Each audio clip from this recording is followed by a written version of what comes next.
If you've never seen the first Sicario movie, I honestly think you don't have to see the first one to go watch this one, but I will recommend watching it because the first one is honestly just a super good movie.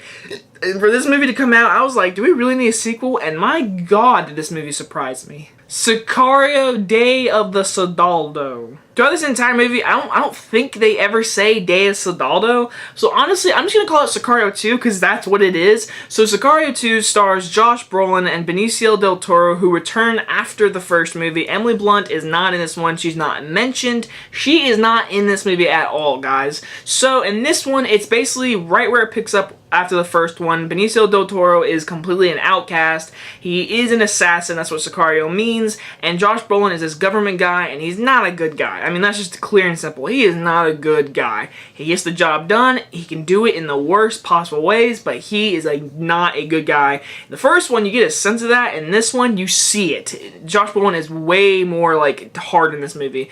And so this basically starts off with the cartel they're bombing some people, they're bombing grocery stores. It's a very dark scene in the opening of this movie, and so they're like, hey, we're gonna stop these guys, they're doing human trafficking in the Mexico border, this cartel, we need to stop this. So they hire Benicio del Toro and Josh Brolin to go stop them, and so they kidnap the daughter of the bank kingpin guy. They kidnap the daughter, and so it's Benicio del Toro and the daughter at one point, but it's just a lot of stuff happens. I don't want to get into it. I don't want to spoil it, of course, but that's the main plots of this movie. And I'll say this, for a sequel to a movie that's not directed by Denis Villeneuve or has a cinematography for Roger Deakins, the movie looks good, it sounds good, and it was, to me, a good movie. I was very surprised by this movie. Sicario 2, I think, is a more entertaining action movie than the first movie, but I still think the first movie is way better, just in my opinion. But Sicario 2 did not disappoint me. I really liked it, especially the first hour. The first hour, to me,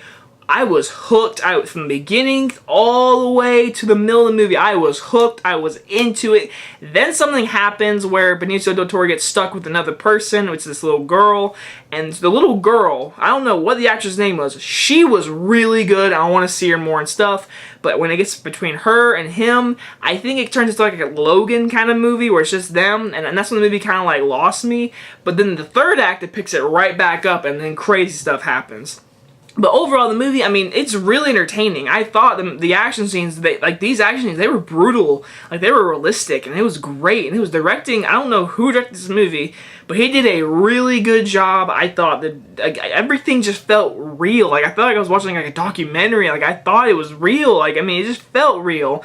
And like I said, Josh Brolin, I mean, he's having a great summer, but he is really good in this movie. Benicio del Toro, once again, is so good in this movie. He got robbed of a supporting actor nomination for the first one. He's definitely not getting one for this one, but he is awesome. He is literally the coolest character in this entire franchise, and I loved it. And so my biggest issue, if I had to say anything about this movie issue-wise, there's this side plot with this teenager who's joining the gang, whatever, and he does become more important towards the end. I didn't care about him at all. I don't know if they were trying to make you care about him.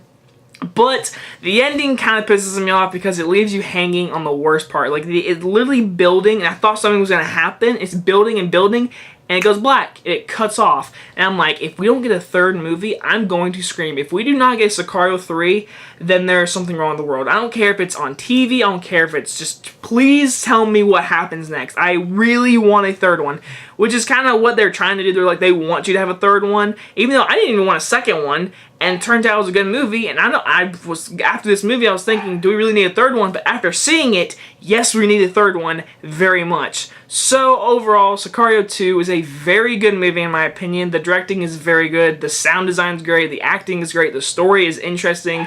At times it slows down, and the second act is not as good as the first act, and the ending does leave you hanging really bad. But I do want Sicario 3. I really want one now. So I am going to give this movie a low A-. I thought it was really good. I'm shocked how good it was because, again, I did not need a second one, but now I definitely want a third one. Anyway, guys, if you guys enjoyed this review, and I'll see you guys in the next one. Bye-bye.